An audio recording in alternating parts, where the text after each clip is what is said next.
Hello, and welcome to Sobercast, where we provide AA speaker meetings and workshops in podcast format. We're an ad-free podcast, and if you enjoy listening, please help us be self-supporting by visiting Sobercast.com, look for the donate link, and drop $1 or $2 into our virtual basket. We hope you enjoy the podcast. Have a great day. That living with people like you for 29 years has done for me. It has convinced me beyond any shadow of a doubt that all of us are God's kids. If one of us is God's kid, all of us are. And if one of us isn't, none of us are. Now this is whether we believe it or not, whether we like it or not. Even if we deny it, we cannot change the reality of our own being.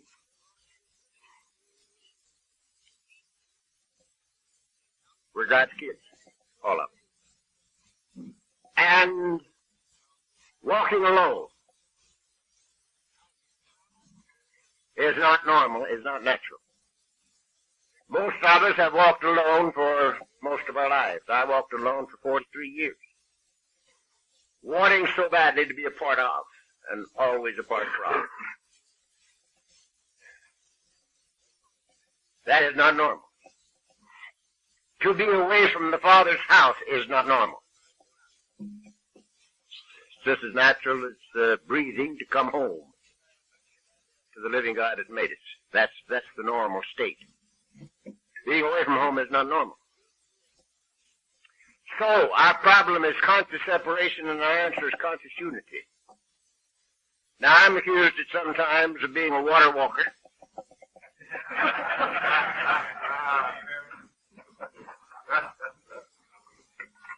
Some people think I'm overboard on the spiritual, so-called.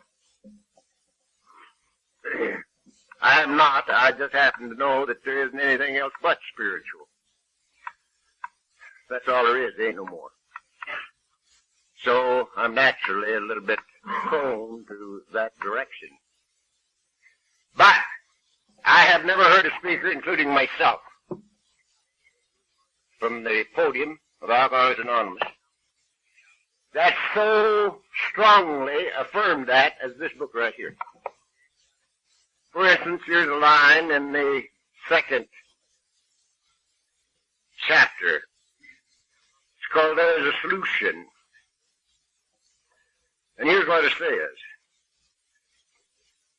Each individual in the personal stories, that's stories about the book, each individual in the personal stories describes in his own language and from his own point of view the way he established his relationship with God. That's what it says right here. Second chapter. The way he established his relationship with God.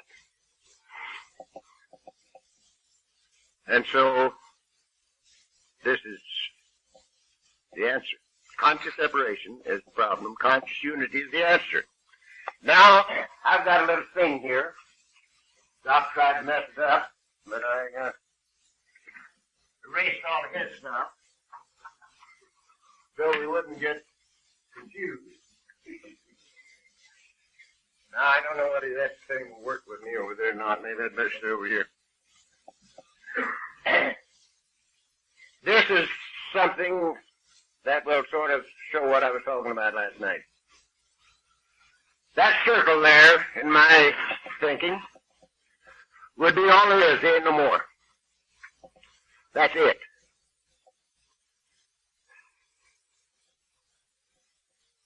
Those three words, life, good, God, insofar as I'm concerned, are synonymous. They all mean the same thing. So that's it. That's all there is. There ain't no more. Here's the feeling of conscious separation from. And as we said last night, that's human ego. That's the only roadblock between you and me and God. And here am I, out in left field, all by myself. I spent 43 years out there. Now that's very real as an experience. But it is not reality. It is not reality. Now, we said last night that this thing here could not be satisfied. So in surrender, that goes to the boards temporarily. Unfortunately, but I believe fortunately, it don't remain gone. We'll have to surrender forever. As far as I'm concerned, there'll never be a time when we won't have to continuously surrender. But when this is not there, this happens.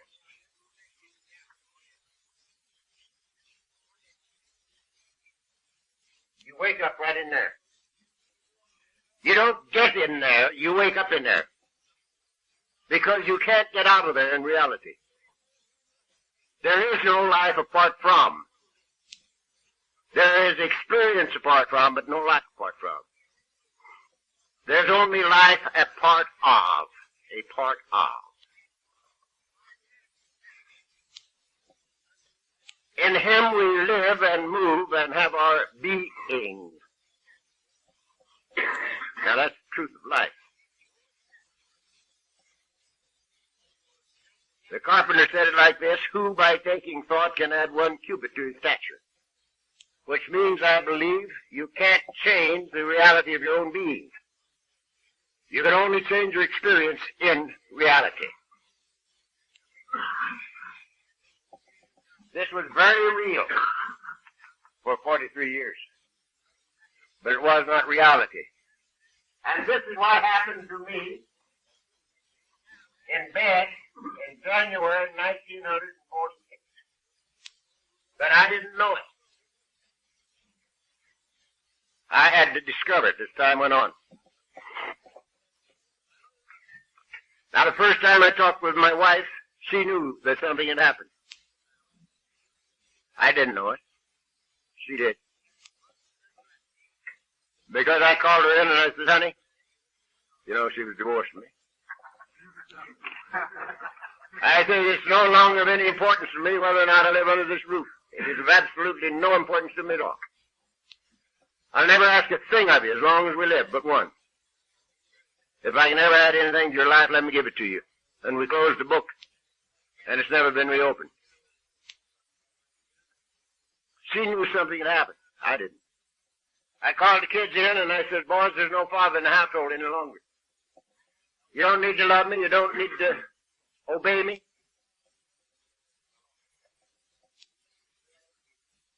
I never ask a thing of you as long as you live but one. If I ever have anything, be it money, counsel, or blood, that'll add to your life, let me give it to you. And we closed the book. And it's never been reopened. They were too young to know that something had happened. I went to the office before I ever got into an AA meeting. Because the man had done something very nice for me on the Friday before Christmas, 1945. He called me in and told me, instead of shooting me, he said, you've had a lot of trouble this year. Didn't mention booze. But he knew that I knew what he meant when he said trouble. And he says, being an alcoholic, he says, I think I know what's the matter with you. You're under too much pressure. And I'm going to take a little pressure off of you. So instead of shooting me, as he had every right to do, he gave me $3,000 for a Christmas present. The Friday before Christmas, 1945. If any of you have ever drunk any booze, you know that there's one thing that's worse for an alkie than bad fortune, and that's good fortune.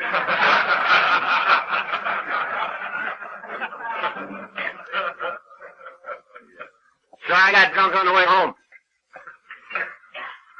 And I never showed up till the last of January. And he'd missed me. He'd sent word to the house that if I ever stepped foot in the plant again, he was going to throw me through the window. And the window to which he referred don't open. Plate glass affair. Many others see it. Haven't you, Bill? So, I was down there before I got into the first Alcoholics Anonymous meeting because I didn't know where to find you guys. But I knew where the plant was. And I went down there knowing that I was going to be thrown through the window. But I couldn't help it, because he'd paid me for something I didn't do. And he came in and threw me through the window. And I couldn't have defended myself with a shotgun, because I was puny.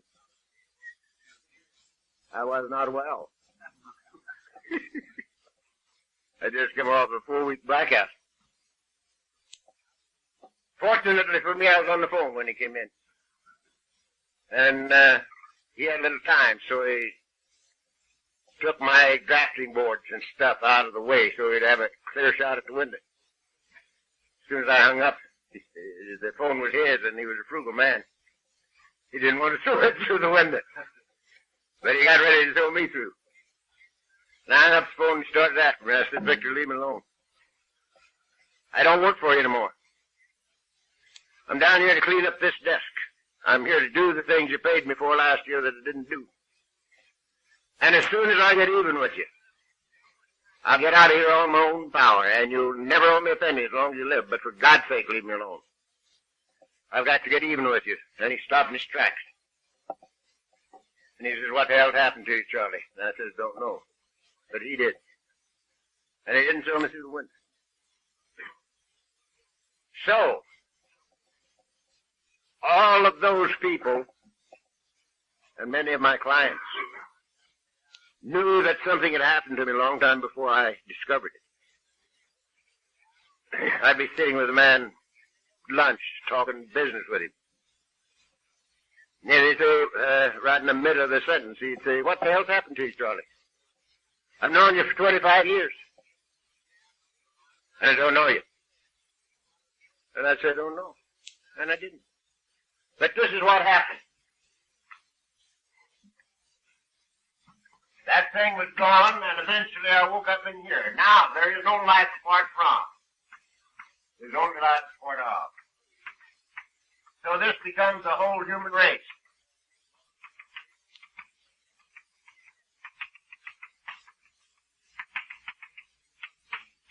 That's me and that's you.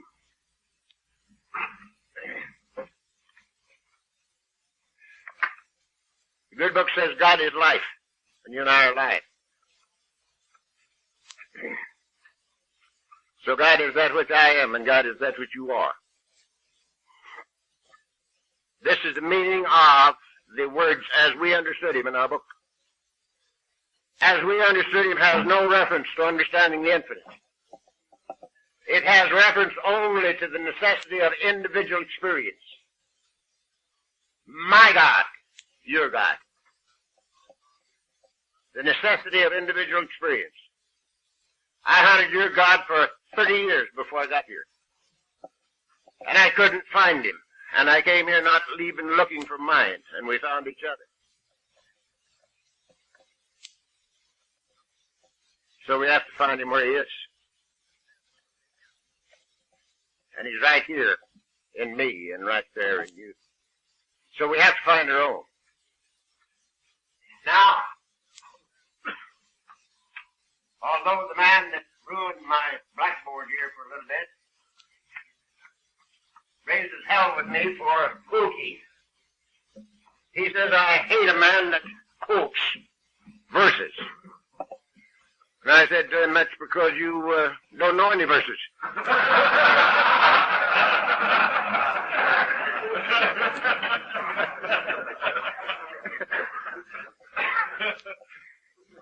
And then I explained myself. The only reason I ever quote verses is because some of those verses say things better than I can say them, that I want to say. That's all. Because everything I say from here is my own experience. Everything that I share with you from this podium has happened to me in my lifetime. The bad and the good has happened to me in my lifetime. But there's some verses that I like. For instance, to explain this. Paul said this. He says, just as you have a body, and it's made up of many members, and all the members are different, and all the members have a different function, and yet they all go together to make up the one body. so are we all in Christ. That's what this is. It takes every member of the human race to make up the Christ. Christ is the second of the Trinity. God the Father, God the Son. And it takes us all to make up the Christ. Every one of us. We're all God's kids. So it takes us all to make up the one Son. And that's what this is. Now, the conscious awareness of this is the difference between hell and heaven.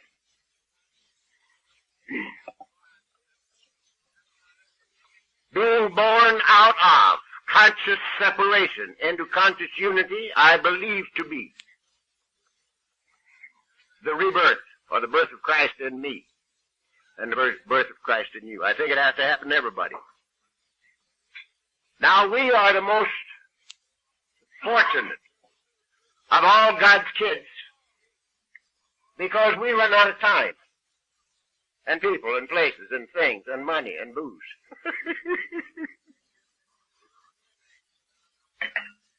And there's no place else to go.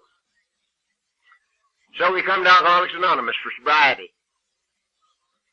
And we do the things that people like you, drunks who are not drunk, tell us that they have done. And they're sober. And they say, if you want what we got, do these things. And we won't. And we do them for sobriety. And a lot of things happen to us. We get sober. But all the related disorders disappear also. I have a fetish on this because we have so many experts now in related disorders, it's a little difficult to get anybody to talk to a drunk. I'm not scared of this with you because I can't keep it. I shouldn't ever tell anybody because I had no business doing it. I called on a person in the hospital where they have an alcoholic rehabilitation thing or a fixing up deal. And this guy wasn't in that. He's an alkie. But he was in there for other physical troubles. And I visited with him a while and was going out, and I went through the alcoholic deal. And they said, why don't you go and visit the therapy section? We're having a therapeutic deal going on in here. Why don't you go visit it? They knew, they recognized me. And I said, don't care if I do. So they took me in. And here was the therapist, one of us, who was, close the door. Good morning, gentlemen. Where's a couple of seats? Here you are.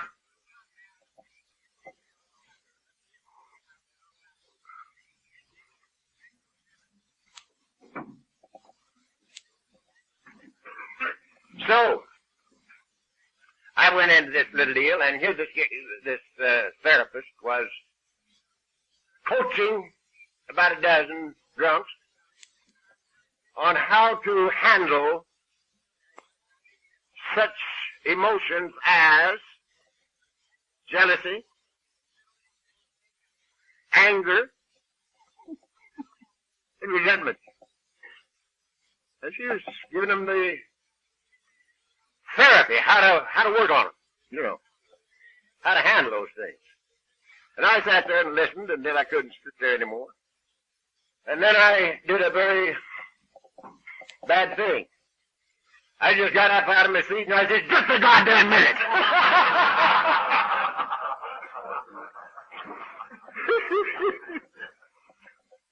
I said, what makes you think that you can handle emotions like jealousy and anger and resentment?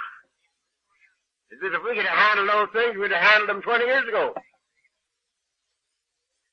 There's no way that you can handle a thing like that. You gotta get rid of it. You gotta get rid of it. They're children of the ego. They are obsessions of the mind. And the only way to get rid of them is to get rid of the human ego. In surrender. And then I remembered that I wasn't supposed to be there, and I walked out. Before I got thrown out. They haven't asked me back yet. So this being born out of conscious separation is a conscious union. I believe to be the thing that happens that they told us had to happen to everybody. Says you must be born again. And we're so fortunate because we have to have an answer in order to survive. And it's quite a wonderful thing. Now,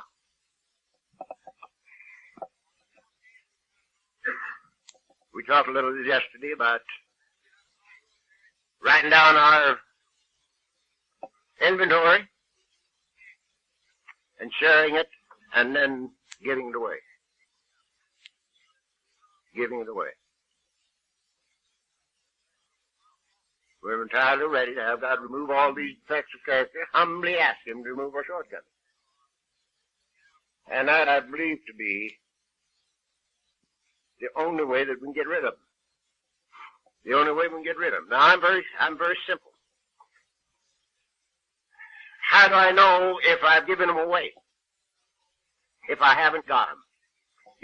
Now that beats you, doesn't it? If I've got them, I didn't give them away. So I gotta keep working on that particular act until it's done. Because when I give them away, I haven't got them. Now they stay away for a while and then they come back because ego comes back. And that's the reason for continuous surrender. Now, this program at Alcoholics Anonymous gives us a new motivation and a new action pattern in the entire business of living. Father Ed Dowling said it this way to me many years ago. 20, I suspect it was. I had talked in St. Louis banquet, yearly affair, and Father Ed was there. That was his base. Father Ed, as you know, those of you who have read Alcoholics Anonymous Comes of Age, was a Jesuit priest, but he was not an alcoholic.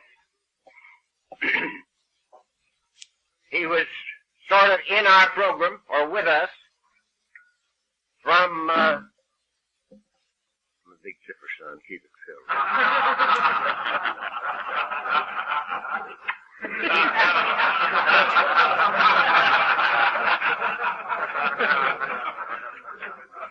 I'm trying to keep everybody awake.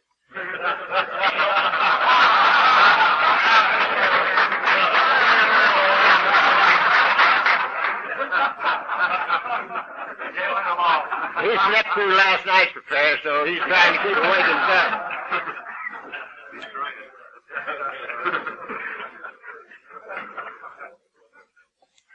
Although he was a non-alcoholic, he was with us from the very beginning.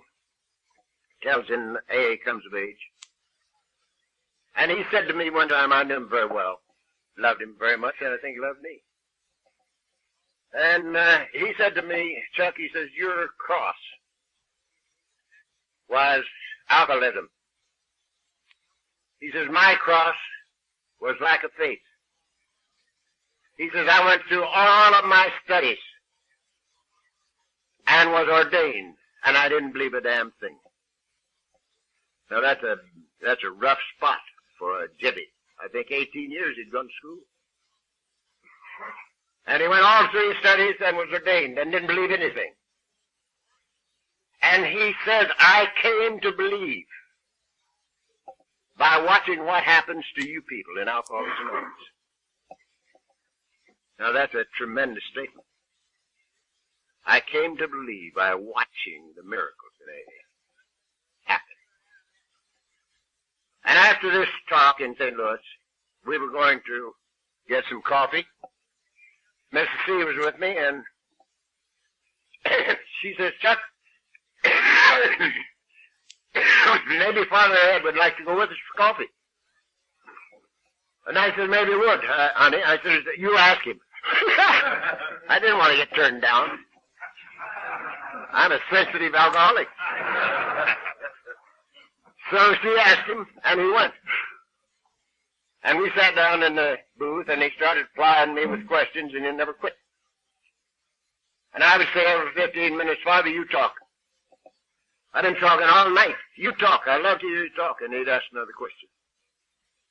And the last question he asked was, Chuck, tell me about the family. What's happened in the family? And I said, no, Father. I won't tell you. Miss C's here. Let her tell you. And so she told him what had happened in their family. And he sat there with his little old mouth pursed up looking out the window for seemingly forever. His great habit he had. His mouth just looked like a little old rosebud, and he'd look off into space. He finally turned to me and he says, you know something, Chuck? And I says, what, Father? He says, sometimes I have to believe that heaven is just a new pair of glasses. I think that's one of the most profound statements I ever heard out of the mouth of anybody. Sometimes I have to believe that heaven is just a new pair of glasses.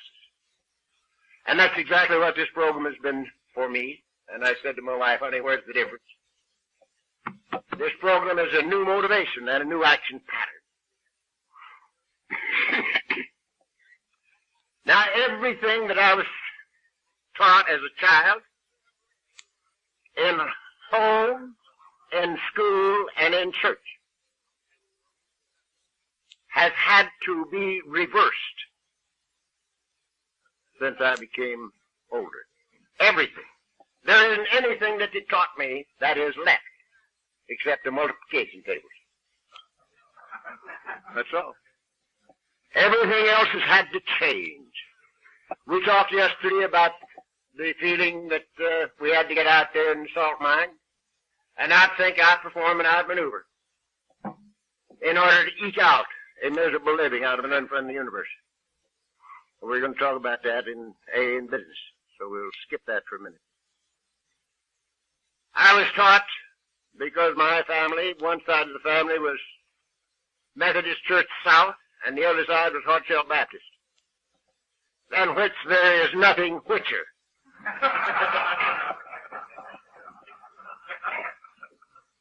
And we were taught that everything that happened to you had to happen between the cradle and the grave. That there's only one thing important in life. Life was not worth very much. This vale of tears, they called it. But the only thing that this life was good for was to prepare for death. Death is a big thing, and all your rewards come when you get to heaven. Or if you don't make it, in hell. Hell, fire, and brimstone. Now, they taught us that we had to merit, to earn, to be worthy of the grace of God. That had to be reversed. You see, if we had to merit, be worthy of, earn the grace of God, the first alcoholic would not have gotten sober. Bill W. was an agnostic. And when Eddie talked to him, when he got down to the God part, Bill removed his hearing aid and got a little bit more involved in his gin. He was drinking a bit of gin that Eddie had refused.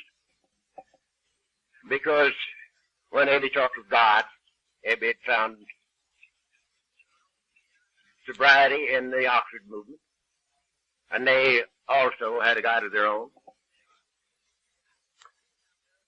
That's where, as we understood him, came from, out of the Oxford movement. And Jim Burwell. And he went ahead drinking his gin, and the first thing you know, he's back in town hospital. And he heard Dr. Silkworth, and he is the only one of that first gang that I never knew, and I'm very, very unhappy about that because he lived a long time after I got the program. I never met Silky, but he must have been a hell of a guy. And Bill heard Silkworth telling Lois, Bill's wife, that the only thing she could do was to make his life as comfortable as she could, because 6 months is all he had. And at the end of 6 months, she'd either have to bury him or lock him up. Permanent insanity. And he wasn't feeling too good. He was coming off a bad drunk. In a withdrawal period. And he heard that pronouncement. And he wasn't prepared for that. He said to himself, uh-oh. You know, I have tried everything else, but this God thing that Abby was talking about, and being faced with permanent insanity and alcoholic death, he didn't have much left to do except try what Abby talked about. And in total and complete abandonment of self, he says, God, if there be a God, reveal yourself to me now. And whambo, it happened like that. He acquired experience, not unknown to many of us. And from that experience on, he never had another drink. When Silkworth came through the next round, Bill told him what had happened then. And he says, now, doctor, he says, do you think this was real, or was it just another hallucination? Dr. Silkworth said, well, Bill, whatever it is, hang on to it. He says, this is the first sense you've made to me since I met you in the first place. So, if Bill had had to earn, be worthy of, or merit, he didn't have any time. If there had been anything to do but to abandon himself, he didn't have any time to do it. There was no earning anything. Had there been any requirement to understand the infinite when I got here, I wouldn't be here.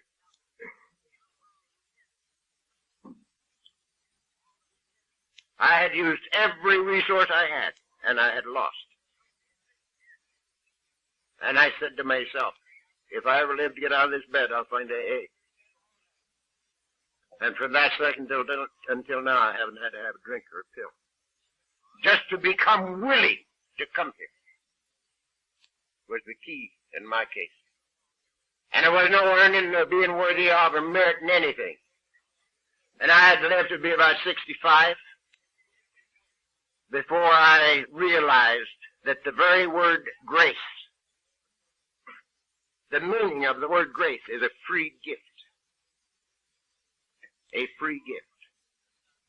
And there's no way that any of us can earn a free gift. Now, a little thing that is most important to me. When I discovered that I was sober, I started to try to do something about step 11. And it said sought through prayer and meditation. And I thought I was going to have to prayer and meditate. And I had me a Grand Central Head.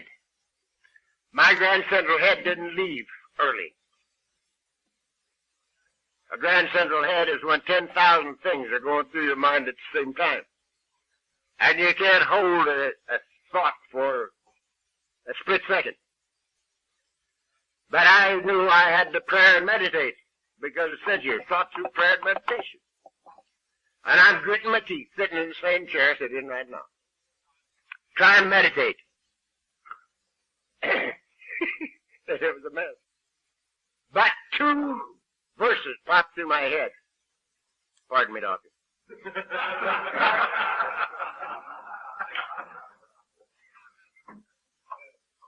And I wouldn't take $1 million a verse for them. Because the first one was this. Seems like the carpenter was walking off down the road one morning and somebody wanted something and he yelled at him, good master, good master. And he walked over and he looked down at the guy and he said, why callest thou me good? There is none good but one, And that's the Father. This is carpenter's office, mind you. And a little later on, some monkey came up to him and he said, "Say, Bob," he said, "you're doing some pretty fancy didos." He says, "How do you do these things?"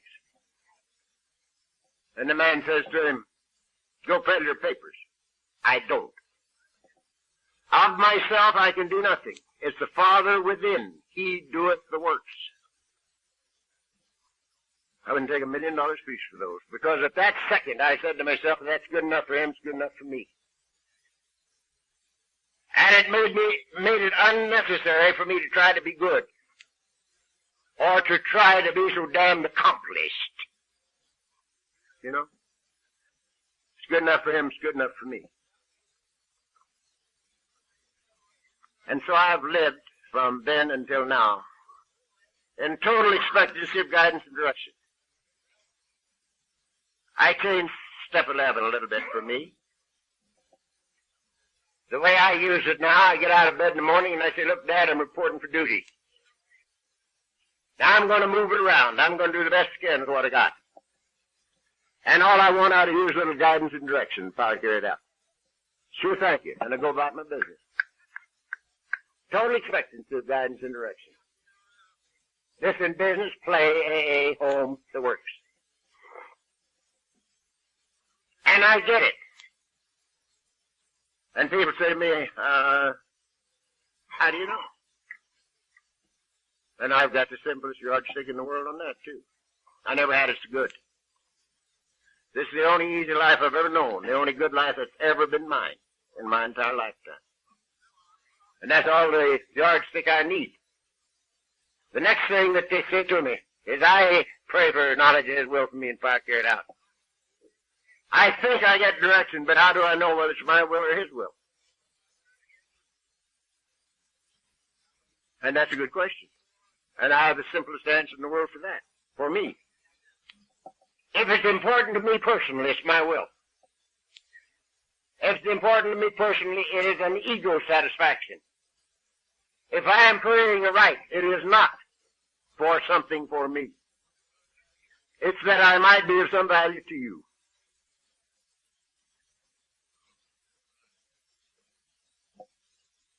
Now, you might think, well, you call this a retreat. Why aren't you opening and closing these meetings with a prayer? Because every one of these meetings is a prayer as far as I'm concerned.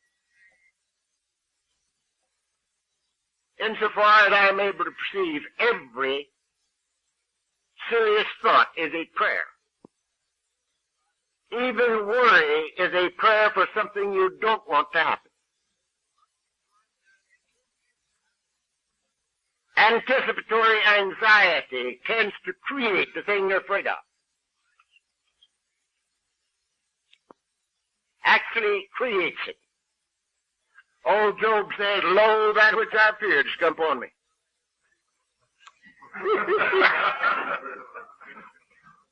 Anticipatory anxiety creates the thing we're afraid of. Now, before we go any further, I've got to tell you that I do not believe in a capricious God. I do not believe in a God of judgments, punishments, and rewards. I don't believe it. Now, many of you do. I do not. And I'm going to tell you why I don't. Number one, if there was anything other than God, God could not be infinite. If there were otherness, God would not be infinite. He would be finite. The good book says, "In the beginning, God." God plus nothing leaves nothing but God.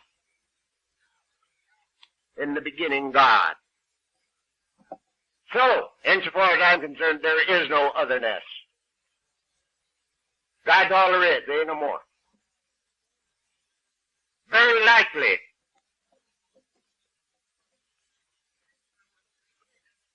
the process of creation is something like this. God thinks and Himself becomes the thing He thinks about.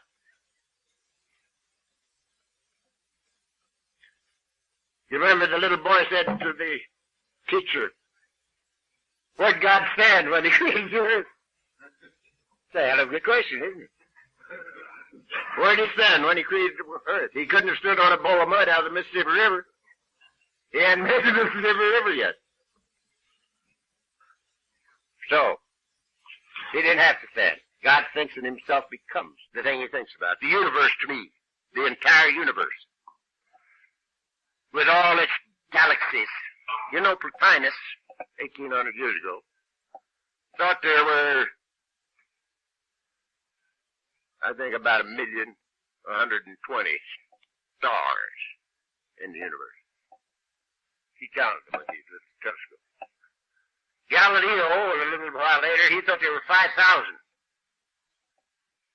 stars. Presently, they say there is an infinite number of galaxies. An infinite number of galaxies. So,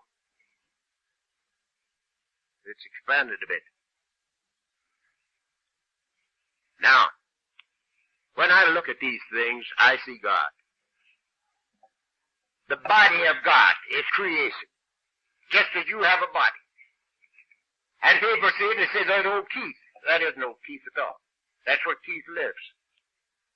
When Keith moves out, that body goes back to the elements that make the mountain and the molehill. Same thing. So your body is just as real as it's supposed to be. Creation is just as real as it's supposed to be. In a state of constant flux. This is the reason that Einstein said energy and mass are equal, identical, and interchangeable. This is the reason that Carpenter said, that which is made is not made of that which doth appear.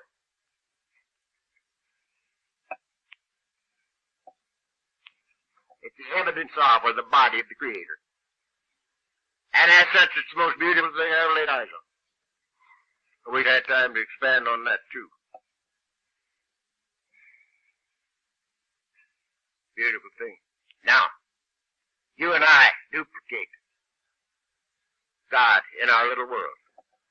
We think and ourselves become the thing we think about. For instance, something you and I know a little bit about is drinking whiskey and muscadoodle and old Panther.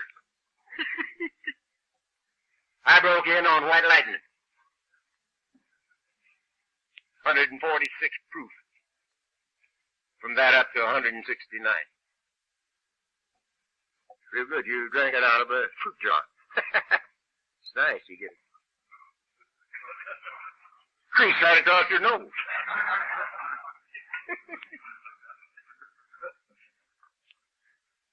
Take a big slug of that and just... See, that's good.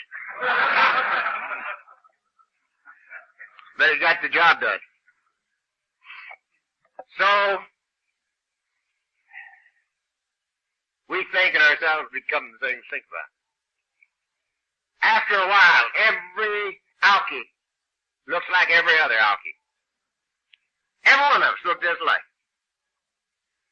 We get a cauliflower, purple one, on the end of her nose.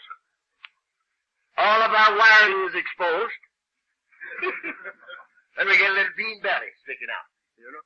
Every one of them look just alike. You see, there's an alky, you know. Every gourmet looks just alike. They get fat, roly-poly.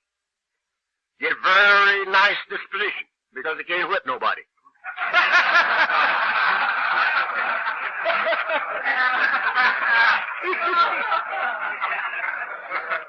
They all look just alike.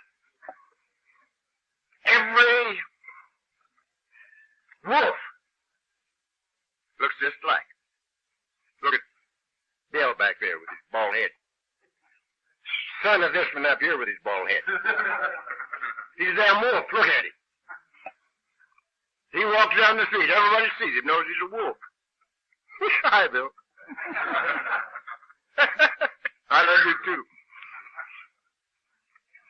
So we think and ourselves become the thing we think about. For instance,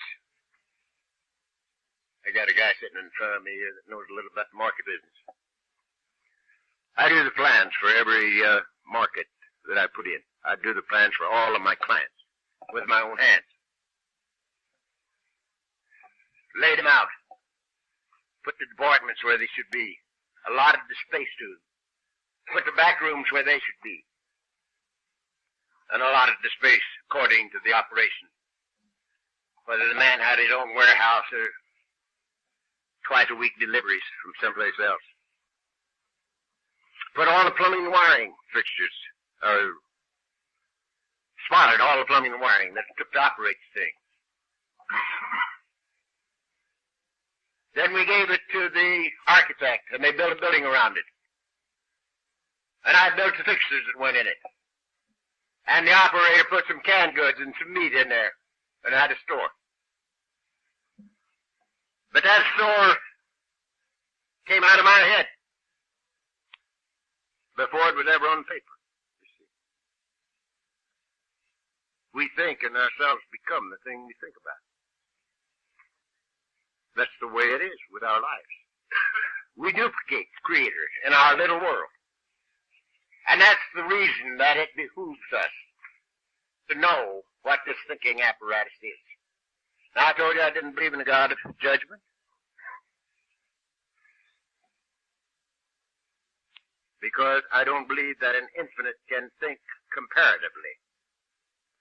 I don't think God knows the difference between a molehill and a mountain in size. Because God is both the molehill and the mountain. He don't have to think comparatively. He's both of them. So you don't have to think comparatively. To compare, there has to be otherness. You hear me? Okay.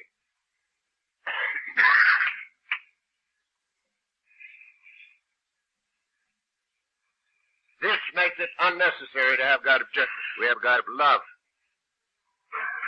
And a great law of justice without judgment. A great law of justice without judgment. The law says, what you sow, you reap. You can't plant radishes and get cucumbers. What you sow, you reap. As a man thinketh in his heart, so is he. It's a great law of life. And it's just as cold as any law in the universe. It's cold as the law of electricity. That law of electricity, light that light, fry your bacon or fry your fanny. And it's just as comfortable frying your fanny as it is lighting that light. It's the nature of the law. The nature of the law of life is that if I pour in slop, I get back slop. And it's just as comfortable giving me back slop as it is giving me back love. Now, I taught that law 40 years ago. And I thought people could live by it, but you can't. If you're an alky, you can't live by it. You know what? You know you can't plant radishes and get cucumbers. So you know that you gotta do a little controlling job on your thinking. But you can't live by it. You gotta have some heat. Where did the heat come from? There were two pillars in front of the temple of Solomon. They were called Jachin and Boaz. You had to walk between those pillars to get into the temple, the Holy of Holies. Jachin and Boaz. Now that means law and love. Law and love.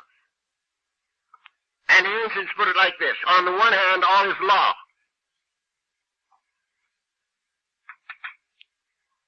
The way it works, law. What you sow, you reap. And on the other hand, all is love. And love is the fulfillment of the law. Love is the fulfillment of the law. Now what does that mean? That means sooner or later, you and I can have only one motivation for any act whatsoever. And that's love. The only reason for doing anything is because you love it, for free and for fun.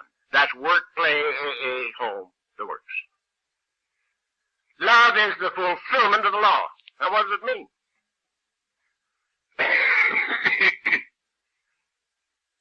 It is axiomatic that if the only thing I pour into life is love, the only thing the law can give me back is love. Love is the fulfillment of the law. I love you.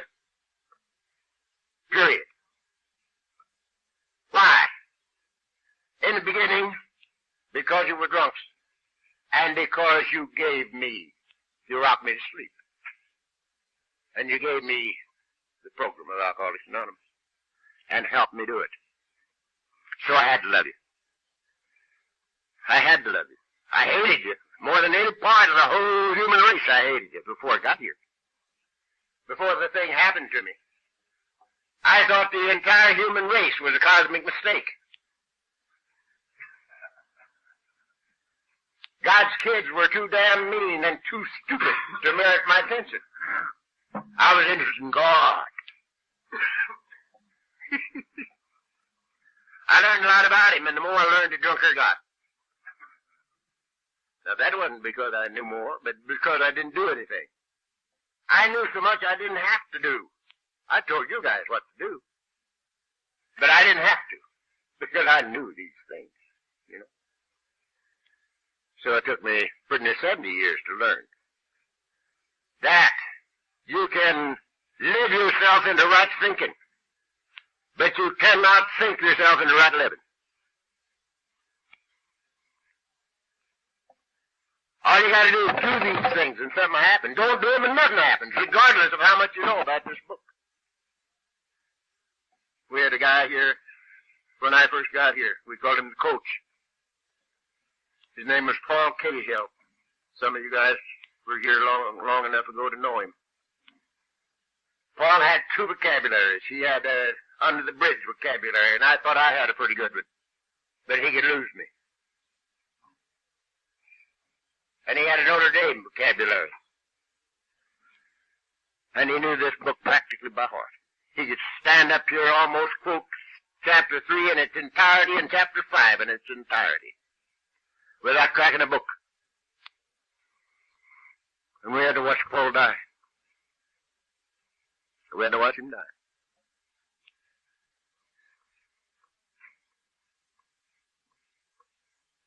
He came to me just about, he came to our meeting, Beverly Hills, just a short time before he left us. And he fell on my neck, cried like a baby. And he says, Chuck, look at you and look at me. And he says, just think, I was going to throw you out of my own house when you came to see me. And he had to die. Because he forgot to do these things. He knew them, but he didn't do them. So we can live ourselves into right thinking, but we can't think ourselves into right living. Now, I love you. It's none of my business what you think of me. It is none of my business. It's my business what I think of you. And I love you. Now, if you happen to love me back, it's a plus. So you can add to my life, but you can't take away. Did you hear me? Now, this is one of the greatest things that you ever heard tell of. You can add to my life, but you can't take away. And everybody that lives can add to my life, but you can't take away. Because I'm not trading with you. I love you, period. First, because you're drunk. Second, because I know who you are, whether you do or not. You're God's children, every one of you. And for that reason, I love you. If for no other. You see. Now, I want to throw this in. What time do we start? Have I got half an hour? Good. I want to throw this in.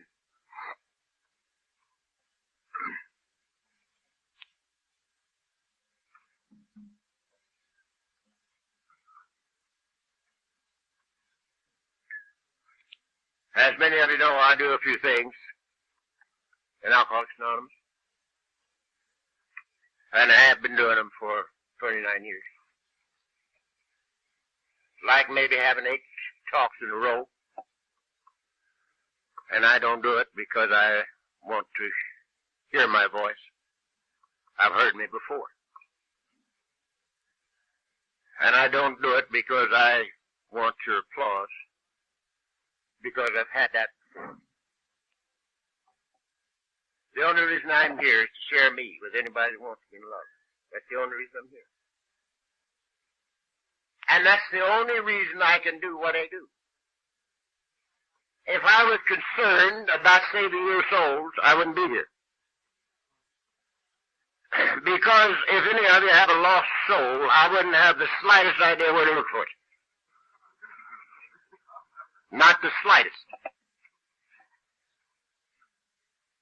And I'm most certainly not here to make Christians out of you.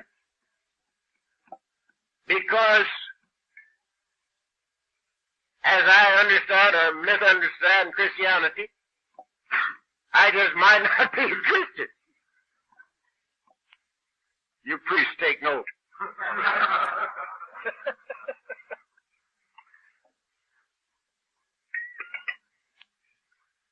So,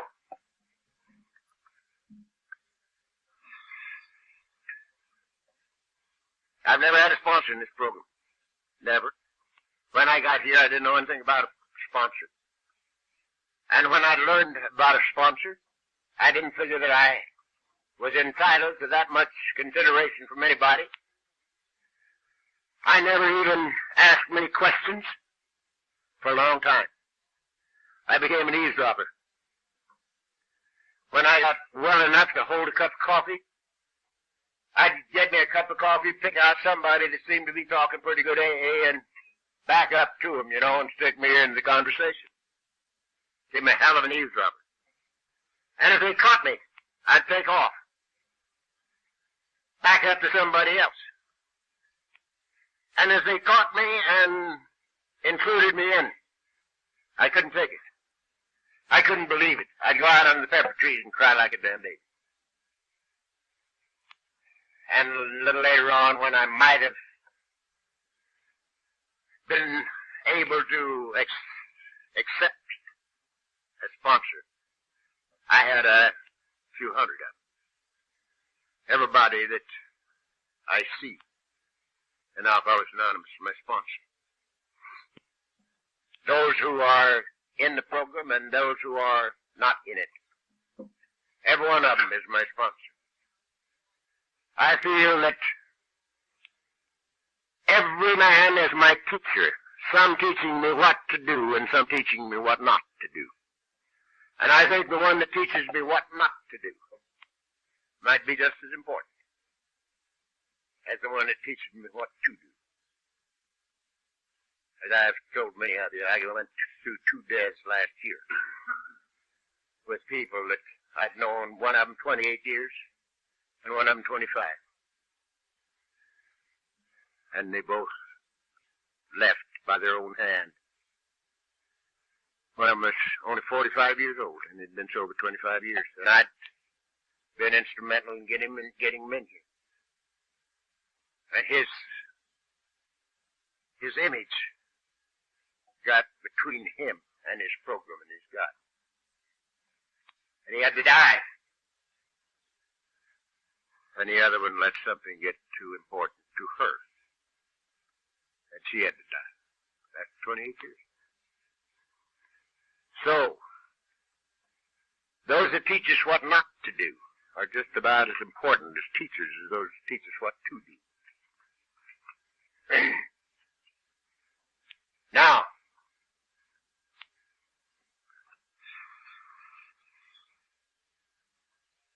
why does this law and love do away with the necessity for a God of judgment? It's quite possible, gentlemen, that the only bondage there is in this life is absolute freedom under law.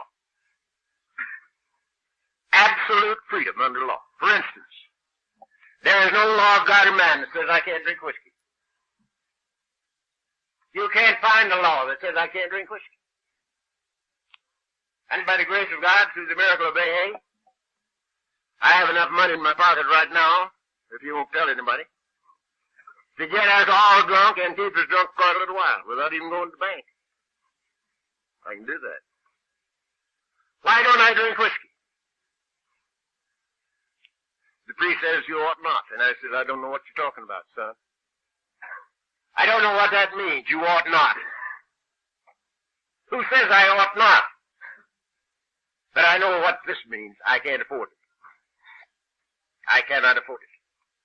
When I drink whiskey, it robs me of everything that I like about me and you and life.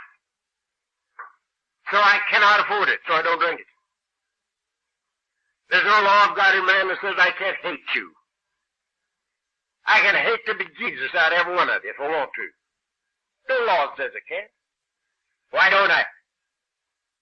And again, the priest says you ought not. And again, I said, I don't know what you're talking about. But I know this, I can't afford it. Because whatever I pour in, I get back. And I've gotten back enough of that slop. I don't want any more of it, so don't do it. There's no law of God or man that says I can't judge you. I'm perfectly free to judge the hell out of you if I want to. And I'm very capable in those lives. For many years, I inventoried everybody that I ever knew and lots of people that were just walking by.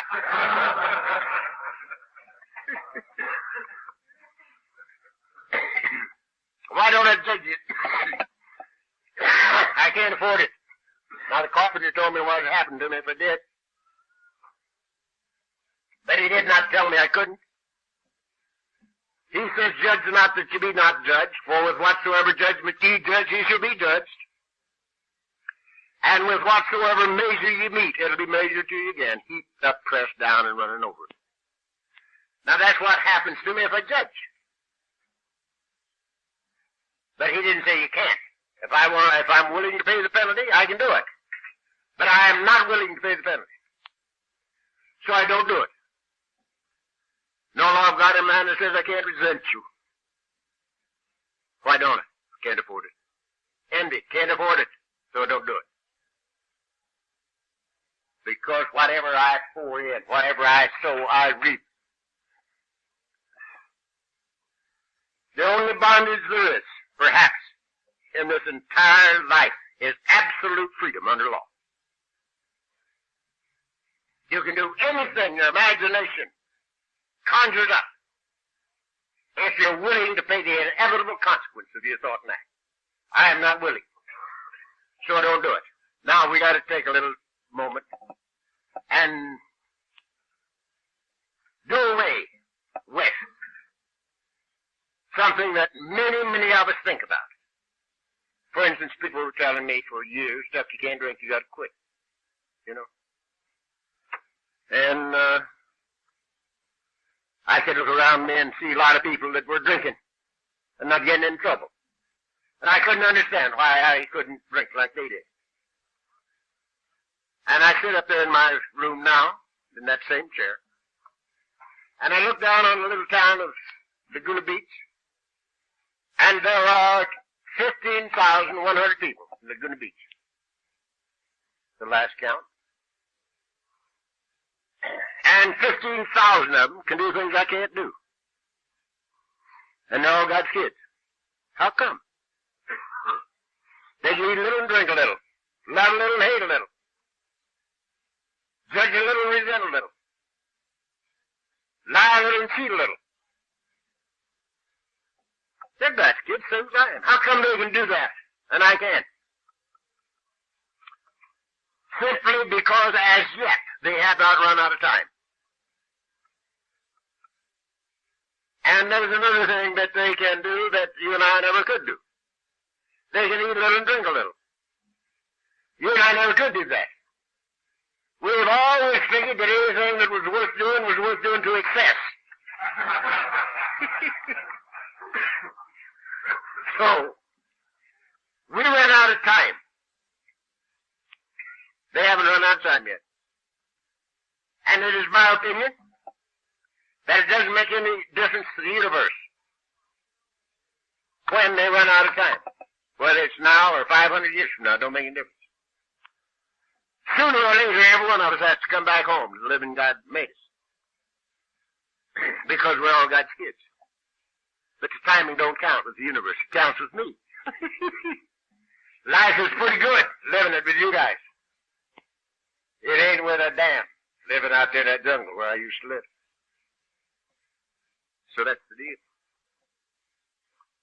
So, our motivation is to add to go about our Father's business, doing things for His kids that they need to have done, because we want to. And that's what our 12 step tells us to do. Having had a spiritual awakening as the result of these steps, we tried to carry this message to alcoholics, to God's kids, and to practice these principles in all of our affairs, with God's kids in every department of our lives. At home, in business, in play, in AA. And so, if our motivation is love, and we do these things for free and for fun, the only thing that the law can give us back is love. This is the motivation, this is the way it works. And it totally does away with the necessity of a God of judgment. It's built in. It's built in. Right there it is. What you sow, you reap. And a man thinketh in his heart, so is he. Now, I can go right down the middle of the road with a God of law and order, a God of love, a law of justice without judgment. I can go right down the middle of the road with that. But I can't go a foot with the God that they told me about when I was a kid. You see? They told me that God would take my kids away from me in death to punish me for my sins. I said when I was that high, if there's a God like that, I'm going to get me a pitchfork and join with the devil. If I ever catch him, I'm going to stick that pitchfork through him. Because I could not accept the God of that kind. And I don't now. My insides wouldn't have it. And they still don't. That a God of love and a great law of justice without judgment, I can go with. It's a fantastic thing. I don't happen to believe in good or bad. I don't happen to believe in right or wrong. I don't happen to believe in two worlds. I believe in one world. I believe in that. This is an experience. But it's not reality. The carpenter says, judge not according to appearances, but judge righteous judgment. That means that pretty soon we see ourselves in all men and all men in ourselves. And we look through the conditions of the thing behind it. I haven't seen a drunk now for 20 years.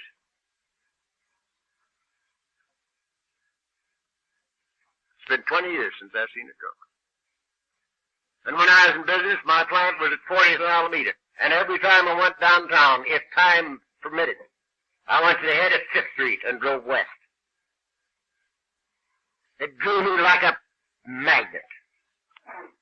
And nearly every time I ever went into 5th Street, the Black Maria was just in front of me or just behind me.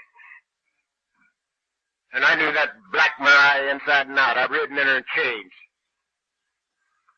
And all the boys on the street knew her, too. And they knew the rag pickers were sitting right there, going to pick 'em up. And here's the little wino, with his bottle in a brown paper bag, so nobody knows what he's got.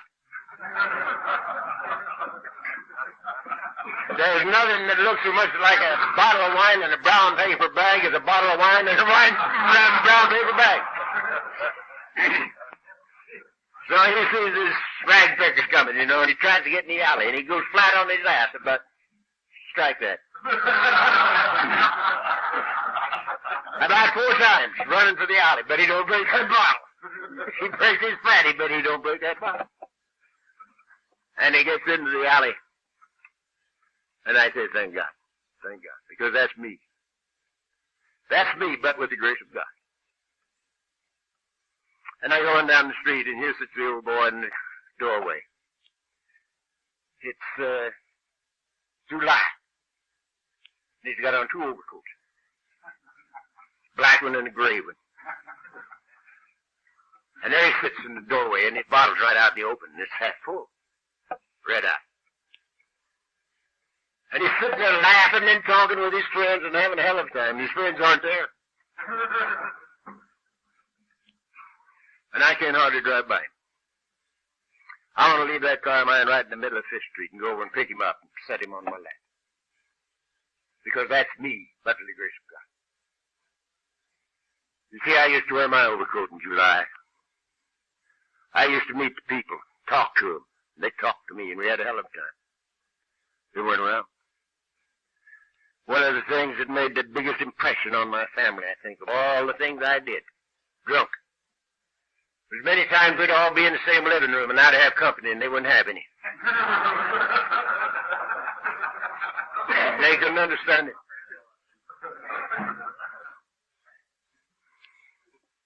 So we don't judge according to appearances. We look through the appearance and see God's kid right under that crud. And we share with him. We share our experience, strength, and hope, one with another in love. And that's the reason our program works and nothing else does. Without the sharing, without the caring, there would be no recovery in Alcoholics Anonymous. Now, I told you a little bit ago, it's my business what I think of you. And it's your business what you think of me. That is not my business unless you want to make it some of my business. It never concerns me. I never wonder, even. I don't have to because I love you. And love is a complete thing within itself. It's like virtue. When virtue recognizes itself as virtue, it immediately becomes vice. Virtue is its own reward. Love is its own reward. The fulfillment of the law. So, I don't have to wonder about it. Now, in personal relations, this has the greatest meaning on the face of the earth. Because, you see, all of us are God's kids. And all of us do what we have to do. Because all of us have obsessions of the mind. Now, in my early experience in Alcoholics Anonymous, I thought that obsessions of the mind were a part of my disease. That the earth people didn't have any right to them. You know, they're not alcoholics. Alcoholism is a disease of a twofold nature, a knowledge of the body coupled with an obsession of the mind. They ain't got no knowledge of the body, so they can't have the obsession of the mind. That was just for drunks. But in living a while, I had to come to see that we're all God's kids. And every one of us are doing the best we can according to our light. That is, according to our understanding. People don't do what they do because they want to, but because they have to. Just as I drank and you drank against my own will. We have to come to see that obsessions of the mind, whoever has them, are greater than the willpower. When the will and the imagination and or the emotions are in conflict, the emotions and the imagination always win. We drank against their own will. And so, people don't do what they do because they want to, but because they have to. The man never lived that disliked me enough to have to tear me down. The only reason that anybody tries to tear me down is to build himself up. And when we come to see this, people can't hurt us. There's no way that they can hurt us. When we know better, we do better. Now this fools a lot of people. Because they think, because they know these things intellectually. They know them. They don't. I knew everything I know now that is of consequence in my life 40 years ago. Except one thing. The disease of alcoholism. I didn't know anything about that. I believed everything I believe now that is consequential to my way of life 40 years ago. I was born believing in God. I never got drunk enough not to believe in God. A belief in God's good, but it's not good enough. If you are a drunk, living in God is the only answer there is. The conscious awareness of the living presence of the Almighty. The only answer there is. In Him I live and move and have my deep being. So, when we know better, we do better. Now, I knew it from here up, 40 years ago. I knew it from here up and down now. And I don't sow what I am unwilling to reap too often. I do it. I do it. Many people think that I don't make any mistakes.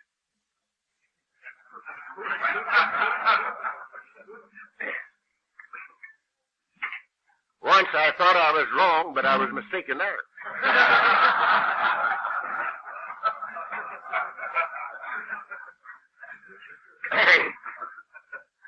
But I have a little trick that I wouldn't trade again for $1 million. I share everything in life with my God. Everything, the good, the bad, and the indifferent. I share it and dump it. For instance, when I do a lousy stunt, which I do once in a while, too often, I take it into my closet with me and I say, look, Dad, look what I did yesterday. Isn't this a lousy thing for a guy like me to do? I knew better when I did it. But I had to make an impression. She was awful pretty.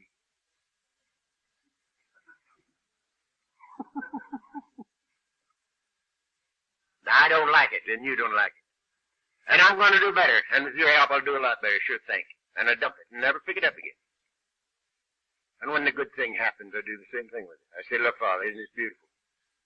It couldn't happen to a bum like me, but it did. And I know where it came from. Sure, thank you. And I dump that. I think it's just as tough on us to try to carry the so-called good as the so-called bad. We don't need either one of them, because this life should be spontaneous. We don't need any impediments. Get rid of the whole business and start each day anew. With no yesterdays and no tomorrow. Spontaneous life. Now the golden key to this thing called life. Old Harold back there's been waiting on it for how many? 24? 20 years. He's been waiting for this. He's just following me around. You know, Doc Rendon followed me around for 5 years, waiting for me to drop the golden key. They knew that sometime, by mistake, I'd spill it, and they'd be there to get it.